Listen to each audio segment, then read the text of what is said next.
चोर की छाड़ी साधु के बांधे पथिक को लगाए फांसी, हाय रे कलियुग तेरी तमाशा दुख लागे আর হাসি। সত্য কথা বললে বিপদ, সৎ পথে চললে বিপদ, কারণ কলিযুগে পাপের ভাগ বেশি। বর্তমান সমাজের কি হাল কম বেশি সবাই আপনারা জানেন। এহেন পরিস্থিতির মধ্যে দিয়ে আমাদেরকে সঠিক পথে এগিয়ে যেতে হবে। নিজের সিদ্ধান্ত থেকে কখনো সরে দাঁড়ালে হবে না। তুমি যদি ভালোবাসো, ভগবানকে যদি ভালোবাসো, তোমার জীবনে অনেক বাধা আসবে। তাই বলে তো নিজের আদর্শকে তো আমি আর ভুলে যেতে পারি না। যেটা আমার কর্ম সেদিকে আমাদের ধ্যান রাখতে হবে, মন রাখতে হবে, ভালোবাসা রাখতে হবে। তাই মাগো, আমরা সবাই যদি একত্রিত হয়ে যদি আমার প্রভুকে ডাকতে পারি, ভালোবাসতে পারি, পৃথিবীর কোন শক্তি আছে? হরিদাস ঠাকুরকে যখন চাবুকের আঘাত করছে, হরিদাস ঠাকুর তখন একটাই কথা বলেছিল যে তোমরা হয়তো আমাকে মারতে মারতে আমার বদন থেকে কৃষ্ণ নামটা তোমরা মোছাতে পারবে, কিন্তু এই হৃদয় মাঝে কৃষ্ণ নামের স্ফুরণ হচ্ছে, যত সময় প্রাণ থাকবে কেউ মোছাতে পারবে না। নিতাই গৌর হরি বল, হরি বল। তাই মা, হৃদয় থেকে যদি ভালোবাসা যায় তাকে কি আর ভোলা যায়?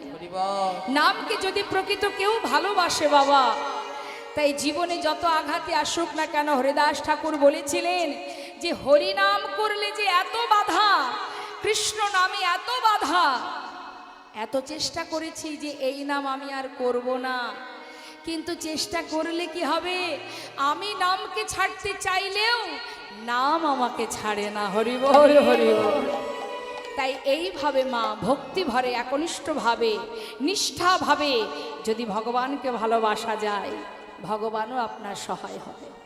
বৃন্দাবনে ভগবান কৃষ্ণ তিনি যে লীলা করেছেন, যত যত লীলা করেছেন, সেই লীলা প্রকাশ হচ্ছে শ্রীধাম নবদ্বীপের মাঝে, নদিয়ার মাঝে সেই লীলা প্রকাশ হচ্ছে বলেই আমরা জানতে পেরেছি, বুঝতে পেরেছি যে প্রভু দাপর যুগে বৃন্দাবনে কি লীলা করেছেন। তিনি যে লীলা করেছেন, যুগে যুগে এসেছেন আর লীলা করেছেন। এই লীলা করার একটাই কারণ, সেটা হলো জীবকে উদ্ধার করা, অন্ধকার থেকে আলোর পথ দেখাবার জন্য। বৈষ্ণব মহাজন বললেন, আজ প্রভু আমার নদিয়ার পথে দাঁড়িয়ে দুবাহু প্রসার করে দান চাইছে। বলছে, হে জীব, তোমরা আমাকে দান দাও। তাই এখন কেউ যদি আপনার সামনে হঠাৎ বলে যে আমাকে কিছু দান দাও, তাহলে আপনি তো প্রশ্ন করবেন আপনার কি দান চাই বা কেন আপনি দান চাইছেন। প্রভু বললেন, আমি যে সম্পদ তোমাদের দিয়েছি তার বিনিময়ে আমাকে দান দাও। তা কি সম্পদ দিয়েছেন ভগবান আমাদের? মূল্যবান সম্পদ। আমরা শুধু চেয়েছি, আমরা শুধু নিয়েছি, কিন্তু কিছু তাকে দিয়ে নেই। দিয়েছি কি মা? শুধু দাও প্রভু, দিয়ে যাও, দিয়ে যাও, এটা দাও, ওটা দাও, সেটা দাও, কিন্তু কিছু যদি কারোর কাছ থেকে নেওয়া হয়, বিনিময়ে কিছু তো দিতে হয়। আমরা দিতে জানি না, আমরা নিতে জানি। তাই করুণাময় গৌর সুন্দর তিনি জীবের কাছে দুটি বাহু প্রসার করে বলছে, রে জীব, তোদের কাছে শুধু আমার একটাই চাওয়া। সেই চাওয়াটা কি? ধন ঐশ্বর্য না, ইহ জগতে যা কিছু আছে সেগুলো চাইছে? বললেন না। তাহলে কি চাইছেন তিনি? কি ধন চান? এগুলো নিয়ে কি করবেন তিনি? এগুলো তো তারই, এই পৃথিবী তো তারই সৃষ্টি, এই ধরা তো তারই সৃষ্টি। এই জগতে যা কিছু আছে, জীব জগতে, জড় জগতে যা কিছু আছে, সবই তো তার। তাহলে তিনি কি চাইছেন? আমার দেহদান মানে দেহটা, আমাদের যে সুন্দর দেহটা, এই দেহটা চাইছেন, আর কিচ্ছু নয়। ধন ঐশ্বর্য নয়, বিষয় সম্পদ নয়, শুধু এই দেহটা তার চরণে সঁপে দাও। যার দেয়া দেহ, যিনি দিয়েছেন এই দেহটা, তার চরণে সঁপে দিতে বলছে। তাহলে কোনো কষ্ট আছে? কলিযুগে ভগবানকে পেতে গেলে কোনো কষ্ট করা লাগে না বাবা। আমরা মনে করি এ যুগে বোধহয় ভগবানকে পেতে গেলে অনেক কষ্ট করতে হয়, কিন্তু না, কিছুই নয়। অন্যান্য যুগে ছিল, অন্যান্য যুগে ভগবানকে পাওয়ার জন্য অনেক কষ্ট করতে হতো, ধ্যান তপস্যা যাগ যজ্ঞ পূজা অর্চনা, না হলে তাকে পাওয়া যেত না। কিন্তু কলিযুগে কি আছে? শাস্ত্রে বৈষ্ণব মহাজন বললেন, কৃত্তি যদ্ধায়তে বিষ্ণু ত্রেতায় যজ্জতে মোক্ষ দা পরিপরিচর্যং কলো তদ্ধরি সংকীর্তন। শুধুমাত্র সংকীর্তন, হরিনাম সংকীর্তন। যে হরিনাম সংকীর্তন মহাপ্রভু নিজে জীবের দ্বারে দ্বারে দুবাহু প্রসার করে ধর লও গ্রহণ করো বলে হাতে ধরে পায়ে ধরে বিলিয়েছেন। নাম ছাড়া কলিজীবের নাহি আর ধর্ম, সর্বধর্ম সার নামেই শাস্ত্র মন। বলেন হরিনাম করো। কলিযুগে কলিহত জীবের উদ্ধারের রাস্তা একটাই, হরিনাম মহামন্ত্র জপ করো। যদি কোনো জীব দিনান্তে হরিনাম জপ করতে পারে, পথে চলতে, হাতে কর্ম করতে, সংসারে হাজার কাজের মধ্যে দিয়েও হরিনাম করা যায় বাবা। হরিনাম করার জন্য আলাদা করে সময় বের করতে হয় না। শাস্ত্রে বললেন, অপবিত্র পবিত্র বা সর্ববাস্তাঙ্গত পিবা যশারি পুণ্ডরিকাক্ষ সবাদ অভ্যন্তর সূচি। সূচি থাকো, অসুচি থাকো, পবিত্র থাকো, অপবিত্র থাকো, যেখানে থাকো, যেমন থাকো, কোনো দুঃখ নেই। শুধুমাত্র হরিনাম করো। যখনই তুমি হরিকে স্মরণ করবে, হরিকে স্মরণ করা মাত্রই তোমার ভিতর বাহির পবিত্র হয়ে উঠবে। তাহলে একবার ভাবুন দেখি, আপনি হাতে কর্ম করছেন, রান্না করছেন, ভাবছেন রান্না করে তারপরে ভগবানের নাম করব। কেউ হয়তো কোথাও ঘুরতে গেছেন, থাক বাড়িতে গিয়ে তারপরে ভগবানের নাম করব। সেই পর্যন্ত যদি বেঁচে না থাকি তাহলে তো তার নাম করা হবে না। একবার কৃষ্ণ নামে যত পাপ হরে, জীবের সাধ্য নেই জীব তত পাপ করে।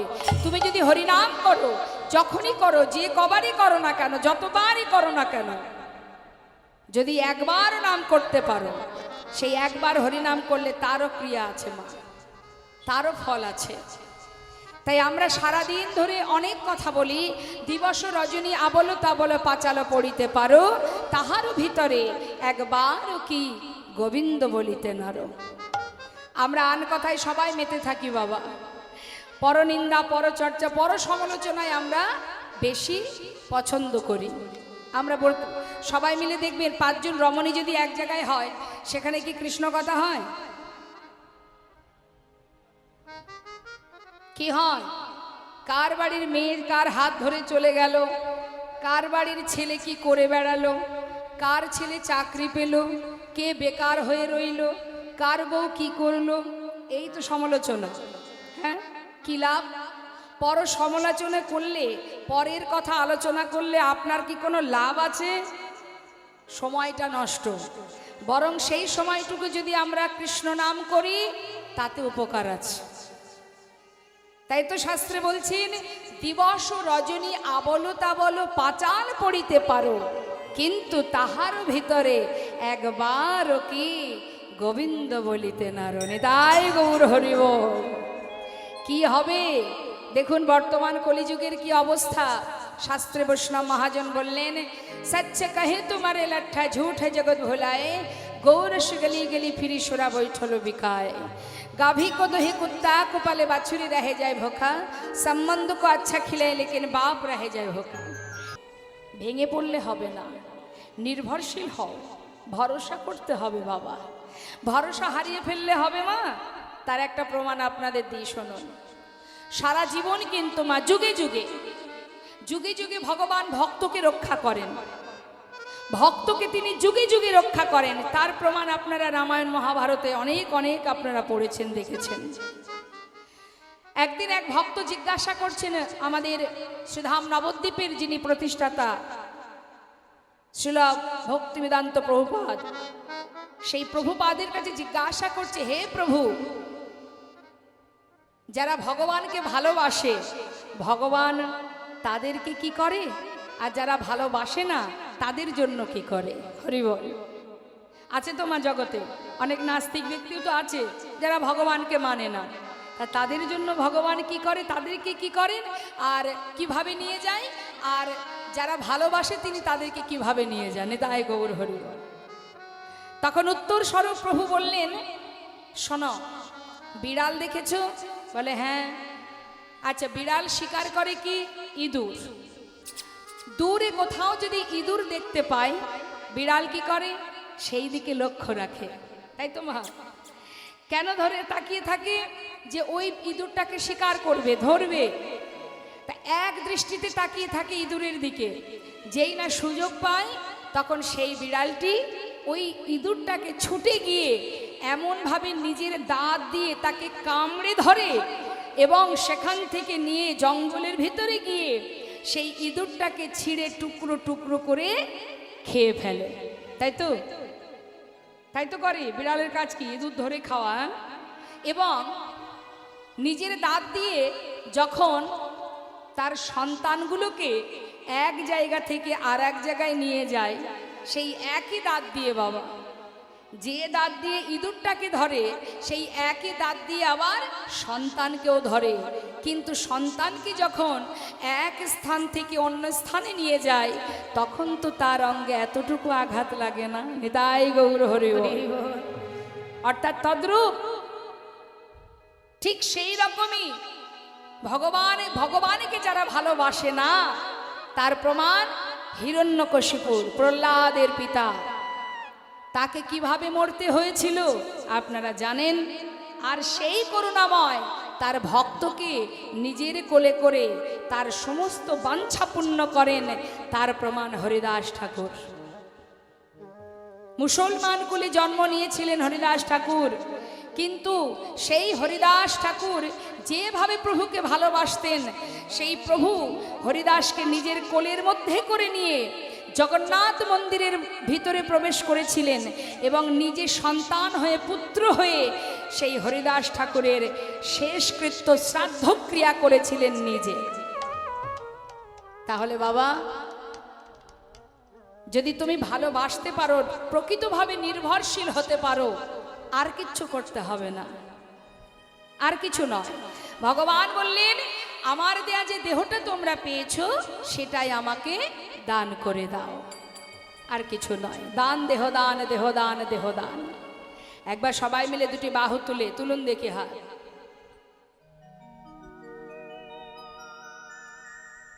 প্রত্যেকে তুলবেন। ফাঁকি দিলে অসুবিধা নেই, হয়তো আমার চোখের ফাঁকি দিচ্ছেন, কিন্তু প্রত্যেকের হৃদয়ে যিনি আছেন তার চোখের ফাঁকি কি করে দেবেন? তুলুন হাত। সবাই মিলে একসঙ্গে আমরা কলিজীবের শ্রেষ্ঠ ধন মধুমাকা হরিনাম বদন ভরে একবার গাইব। সবাই গাইব, কেমন? বেশ। হরে কৃষ্ণ হরে কৃষ্ণ কৃষ্ণ কৃষ্ণ হরে হরে, হরে রাম হরে রাম, রাম রাম হরে হরে, হরে কৃষ্ণ। বলুন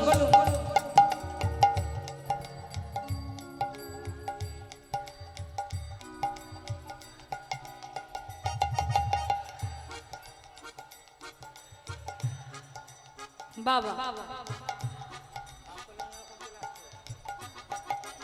কিন্তু এইদিকে কিছু ভক্ত, তাদের কণ্ঠ আমি শুনতে পাচ্ছি, আর আশেপাশে তো আরো অনেক ভক্ত আছে। কি ব্যাপার? এদিক থেকে কোনো নাম শুনতে পাচ্ছি না কেন মা?